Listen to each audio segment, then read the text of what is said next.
Hi viewers, welcome to our channel. ప్రస్తుతం మనతో పాటు దాము బాలాజీ గారు సీనియర్ జర్నలిస్ట్ ఉన్నారు. వారితో ఒకసారి మాట్లాడదాం. సార్ నమస్కారం సార్. నమస్తే. సార్ రాజ్ తరుణ్, లావణ్య, మస్తాన్ సాయి వీళ్ళ ఎపిసోడ్ మాత్రం ఒక వెబ్ సిరీస్ లో అయితే నడుస్తూ ఉంది. మస్తాన్ సాయి జైల్లో ఉండడం చూస్తున్నాం. అతని కన్ఫ్యూషన్ రిపోర్ట్ ఒకటి బయటకు వచ్చినట్టుగా వార్తలు వైరల్ అవుతున్నాయి. అందులో సంచలన విషయాలు బయటకు వెలువడించారని కూడా చెప్తున్నారు.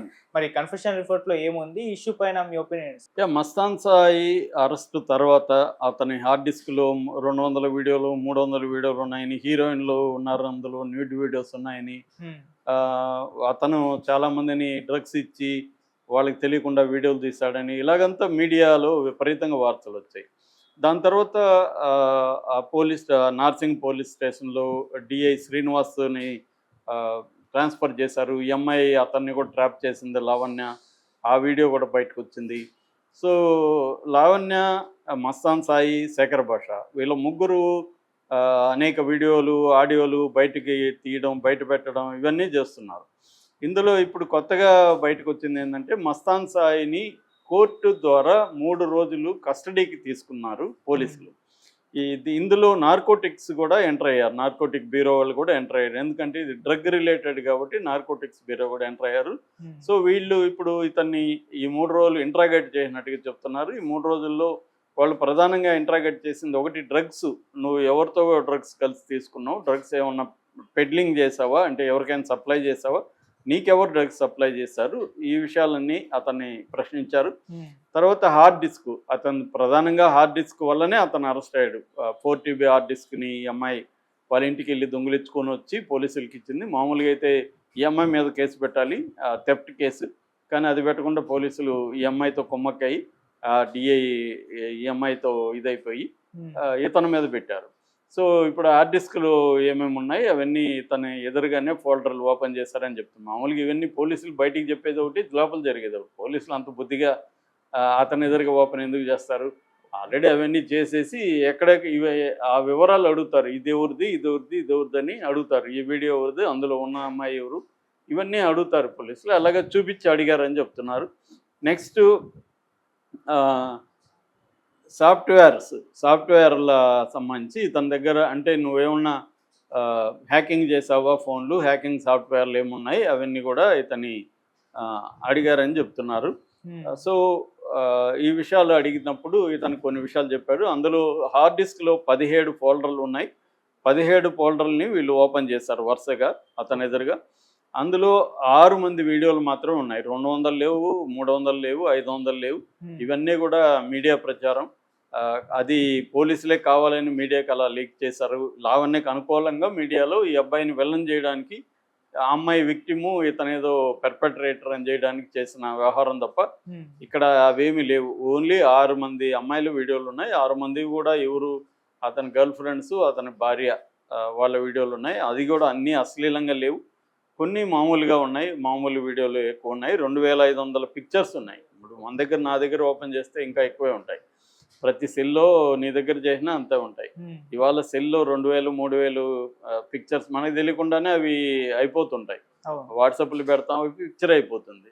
అది మనకు తెలియని కూడా తెలియదు అది ఉన్నట్టుగా. ఎవరో మనకు ఒక పిక్చర్ పంపిస్తారు గ్రూప్లో, అవన్నీ ఇక్కడ పడి ఉంటాయి. వీడియో పంపిస్తారు, పడి ఉంటాయి మన ఫోన్లో. అలాగా ఉండొచ్చు. ఏదేమైనా హార్డ్ డిస్క్లో 2500 వీడియోలు ఉన్నాయి, 2500 పిక్చర్స్ ఉన్నాయి, 500 వీడియోలు ఉన్నాయి. అందులో చాలా మామూలు వీడియోలు, వాళ్ళ ఫ్యామిలీలు, ఇట్లాంటి వీడియోస్ ఉన్నాయి. అయితే ఇక్కడ 734 ఆడియో రికార్డింగ్స్ కూడా పెట్టుకున్నాడు ఈ అబ్బాయి. అంటే ఈ గ్రూప్ అంతా కూడా మనకు అర్థమయ్యేది కామన్ ఇదేంటంటే, ఈ అమ్మాయి కానీ ఇంకెవరో పేర్లు వచ్చాయి కానీ నాకు గుర్తులేవు, లక్ష్మీ పడాల, చింటూ, ఇలాంటి పేర్లు కూడా బయటకు వచ్చాయి.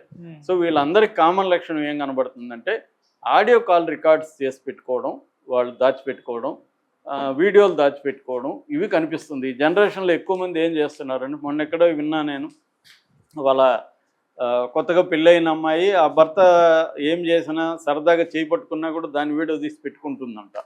అంటే రేపు పొద్దున గొడవలు వస్తే ఇవన్నీ బయట పెడుతుంది అనమాట. నన్ను చేయి పెట్టుకుని కొట్టాడు, లేకపోతే ఇంకొకటి. అలాగా ఈ మధ్య అమ్మాయిలు కూడా ఏం చేస్తున్నారు అంటే, ప్రతిదీ జాగ్రత్తగా దాన్ని సేవ్ చేసి పెట్టుకుంటున్నారు. అంటే రేపు పొద్దున గొడవలు వస్తే మనకి ఇవన్నీ ఉపయోగించుకోవాలి అని.